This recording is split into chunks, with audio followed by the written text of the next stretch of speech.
The fastest way to grow any business is OPM and OPT. OPM is other people's money. So when you use other people's money in your business, you can scale a lot faster. You can do more deals a lot faster. You don't have any limiting barriers based on money because you can raise from other people. The other one is OPT, other people's time. This is when you hire other people to help you do the work that's needed. You can have multiple different projects because you have multiple different people at those projects. There's no limit on meetings. There's no limit on calls. There's no limit on time because you have other people doing those things for you.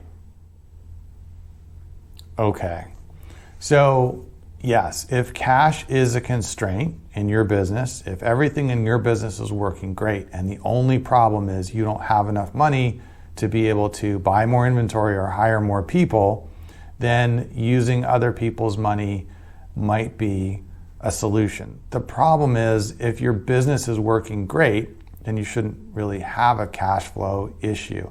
Now, it can happen in some kinds of businesses, but then at that point, what you probably want to look for is a line of credit or a loan. If you bring in other people's money, and that's a generic term, so maybe he's including loans and things like that in this. To me, other people's money more typically means investors, private money, people who may be loaning or investing in the business on a private level. The problem with that is they very often then want to say, right? Hey, I just gave you $100,000 for your business. I want to decide or help you decide who you hire with it or what inventory you buy with it or what markets you go into or what your marketing message is, or I want to critique your ads, or I want to have a seat at the table because I just gave you this money. And they may not be qualified to have any opinions, or you may not want their opinions. So there is definitely a big downside to using other people's money and how much control you're giving up, depending on whether or not you're giving up equity in the business and or what the terms of the loans are that you're borrowing. If you're borrowing from a bank, getting a line of credit or using credit cards to fund the expansion, then as long as you make your payments, nobody's ever going to tell you what to do or how to do it. So before you bring in other people's money, you have to decide what you're willing to give up or what controls you're going to place around that. So not quite as easy as just saying other people's money.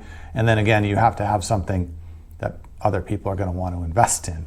If the challenge is and the reason you need money is because things aren't going well, then it may be very difficult to get anyone else to give you money because they can see exactly how things are going and don't want to flush their good money along with your bad money. Other people's time is just, yes, delegate, hire, outsource. Those are all smart things to do if you're past the capacity that you can personally take care of or your current staff can take care of, then yes, use more people. That seems pretty obvious.